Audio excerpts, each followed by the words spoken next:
Hi, everybody. This is Camille from Ignite Mr. Right. For those of you who don't know me and haven't met me yet, I'm a dating coach. I help single women in finding their Mr. Right so they can have the relationship they deserve. Now, I've got a very special guest on the call today. He is a very popular dating expert for men. His name is Chris Manak. Now, we've prepared for this interview for quite a while, so here it is. Now, Chris, welcome on the call. Hi, I'm glad you're prepared because I wasn't so prepared, but okay. All good. So I just listened to your interview with SBS. It was actually a little while ago, and I really enjoyed it. Now you're one of those lucky coaches. You booked out a couple of months in advance, and I'm just curious. How did you get so busy? How do guys actually find you? Okay. Well, first part of the question, I guess I just really enjoy what I do, and I think that it's, like I've mentioned to you before, it's quite easy to do more than is expected of you when you just enjoy what you do, and I think that's the quickest route to, I guess, a decent reputation when you really just legitimately want to help people more and more and sort of do more than they expect from you. How do people find me? Generally, just word of mouth through my website. I'm involved in a couple of forums. So, yeah, Google. Yeah, I love Google. So you mainly work with guys and I mainly coach women. So I'm curious, what were your feedback to the single women out there from the male's perspective? Oh, okay. That's interesting. It's a big question.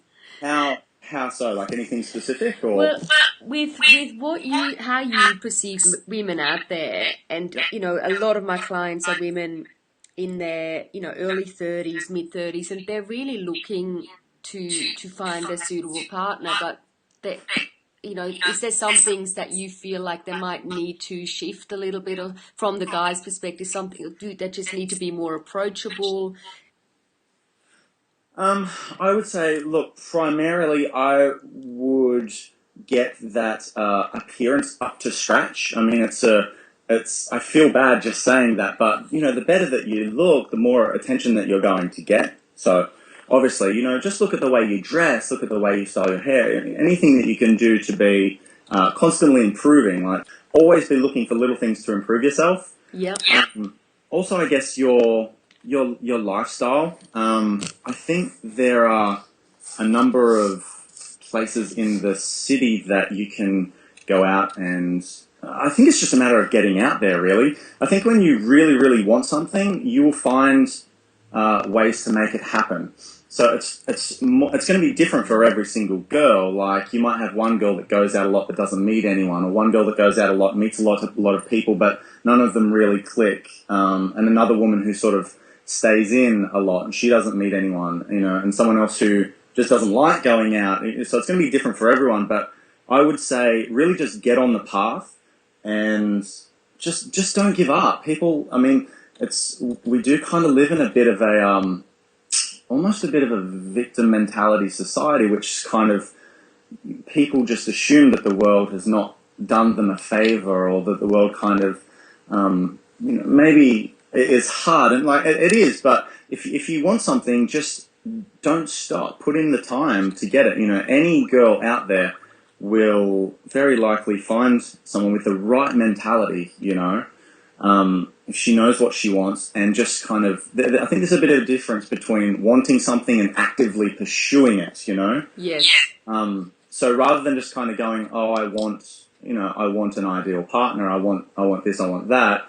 Sit down and write it down. Write out what you want. Some different things that you could do. Maybe look at getting out of that comfort zone a little bit. Like I had a gentleman speaking with me recently who just kind of said, he was an older chap and just he wanted to find a partner. He'd gone through a separation, and I thought, I basically said, given your age, maybe you should look at some internet dating, because I know it's been quite helpful for some people that I know of, your age. And he said, oh, I tried it, didn't sort of work out. And it turned out he'd only tried it for maybe a couple of weeks. And I guess the right mentality is going to be, I'm just going to do this until, not do it for a while. I'm just going to do this until I get what I want.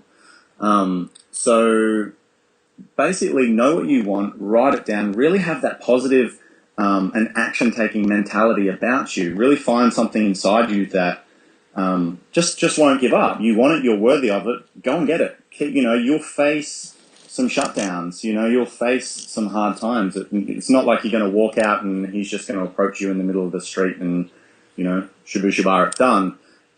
You've got to be prepared to wear those hits, and you've got to be prepared to put yourself out there just repeatedly.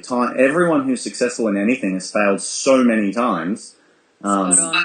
Yeah, and I guess it's another thing we're raised with. It's just, we view failure as failure rather than just a step in the wrong direction, I guess. Yeah, so great feedback.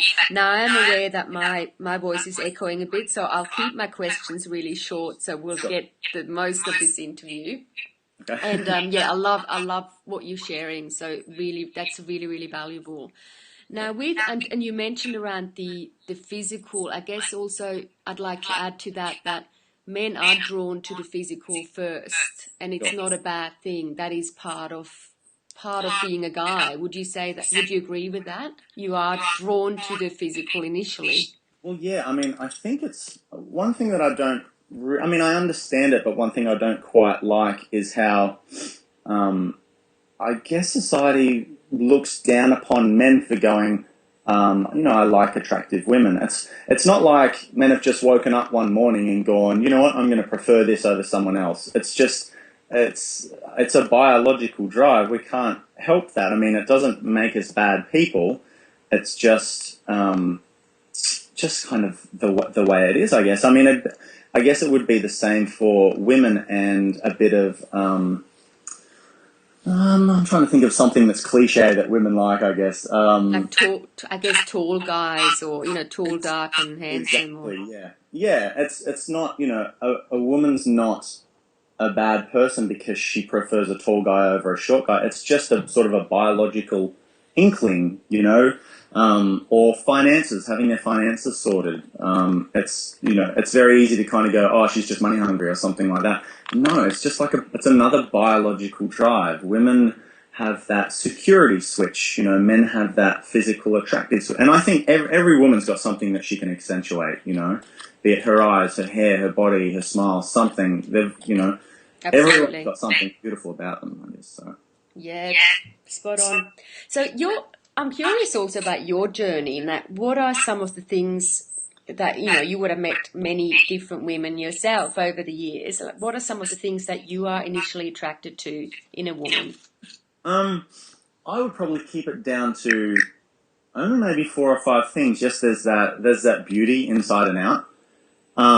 Positivity to me is a huge thing. Like, no one likes being around just a complaining person, be it guy or a girl. Direction in life is kind of important as well. Sense of humor is probably my number one. A girl that I can laugh with and, finds me funny, I find her funny. We can just rant and carry on. I think that's super important. Intelligence as well. Things that attract me initially. It's going, it depends on the situation that I'm in. I can get to know someone and think, she's a really interesting person, and that can lead to more, I guess. But in my, I'm rambling now. In my past, I think it's been specifically those sort of things: beauty, sense of humor, direction in life. Intelligence, positivity. I mean, they're 5 things, but it's going to be different for every person. But for me, they'd probably be those 5 things. And I'm fortunate enough to have met people that have those traits. So they are out there, Definitely. So another question I've got is, would you agree that some men are not initially looking for, not necessarily looking for a long-term partner as such, but if the connection grows and he gets all his needs met, a man tends to get more committed over time? Usually. Would you agree with that? Absolutely, I do. And I think that's one situation where a lot of women tend to shoot themselves in the foot. They kind of meet a guy, and then if it's not on straight away 100%, they'll kind of go, oh, he's got commitment issues, or they'll just write it off straight away, and they'll move on to the next guy, which is going to be very likely the same. Yeah.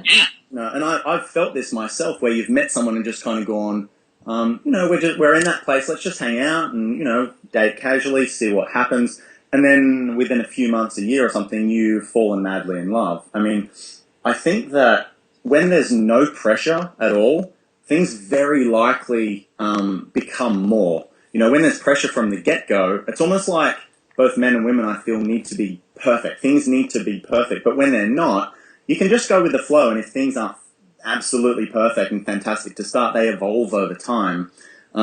So going back to what you said before, some advice for women, I would highly recommend that. Not, know what you want, absolutely, yeah, but don't go so hardcore to start. If you go on one date with a guy and you sense that he's not there 100%, don't write it off yet. Men are very much like women. When there's no pressure, we feel so much more at ease. And just from my own experience and chatting with a lot of my male friends, I find that this is a huge thing in the dating world. Girls will go on a date or kiss someone, or perhaps even sleep with a guy, and then the very next day just more. And there's, again, I think that that's a bit of a biological drive there, but I think it also reflects a lot of a particular person's, I don't want to say the word, but I will, insecurities as well. So just be happy in your life as it is, and when someone comes along, just relax. Go with it. Don't be so demanding straight up, because the more that you do that, the more likely he's going to pull away. Whereas the more, just, I don't want to say play games and, play hard to get or anything, but just calm, relax, allow things to evolve rather than forcing them to happen within a couple of days, Yeah, that's profound feedback, and that's very much something that I support my clients with, and really allowing things to develop and not get obsessed with one particular guy. And I really encourage them to go on a few dates, and until you're really in that committed relationship, there's no need to become so obsessed about one particular person. Sure, yeah, I agree with that as well. Now, we had a chat a while ago, and we talked about the list, with some women have their list with, and you mentioned like definitely know what you want, but some women have the really specific pages long of things that they would want in a partner. And I really liked the feedback you had last time. Can you touch on that a little bit? Okay, could you summarize the question for me? Well, I think you mentioned something about like, well, do you want to die alone, or with your list in your hand, or do you actually want to meet someone who loves you? Yes, I guess what you're saying is like, how important is that list of necessities? Yeah, exactly. But also, how important is it to maybe let go of some of the things that you think that you need, but it's not necessarily what you actually, or you think what you want, but it's not necessarily what you need. Yeah, sure. I think it ties in very well with the topic that we we're just discussing then. You have this concept in your head of what you want and what you need, and it very often just changes according to, I think when you meet someone, there's that click and that connection that just bypasses all lists. Like, you could be like, right, I want a tall girl, blonde, and this and that, and then you'll meet, like a short brunette, and she'll just have that X factor, which will completely override all your lists. And I think it's the same for women as well. I see it happen all the time with my clients. They'll come to me sort of saying, I want this and that, and I want this type of girl. And then they'll just meet a girl randomly, and she won't really have many things on that list, but they just click and connect so well that it's almost like it overrides everything on the list. So again, to go back to what we were just talking about, know what you want, absolutely, because I think the more that you know what you want, the more you're going to attract that specific thing, But at the same time, I think love, lust, connection, all these things that are quite, obviously intangible and so hard to define, I think they're just so much more important, and above all, so much more powerful then, I want a guy who earns 100K a year and is, 6'2", and, you'll need a guy who'll just make you feel so at home and so comfortable.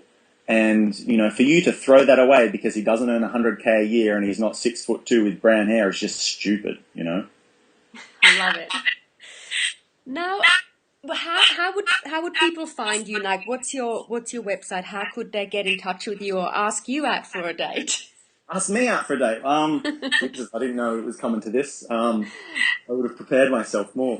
Well, my website is www.manicworkshops, which is MANIC workshops.com. I guess that name started because it was my handle on a forum, and my job was never supposed to evolve to the degree that it did. It was just something that, people asked me out here and there, and then I broke a tooth once and I didn't have the money to fix it. So I asked if someone would pay me to take them out, and they did, and I just evolved. That's brilliant. So I didn't think through the name too well. But that's my address. There is a blog on there that I put on some information regularly and a subscription list. I also have some meetup groups. There's a breakup support group. There's a Meet Women group, which I'm finding in the last couple of weeks, a lot of women have actually joined. I've got a talk coming up soon, and, there must be, 8-10 women that have sort of contacted and said, can we come to this? So I like the fact that the dating world is just really taking off. Not the dating world, but sort of this conscious awareness and this conscious drive for something more in both men and women.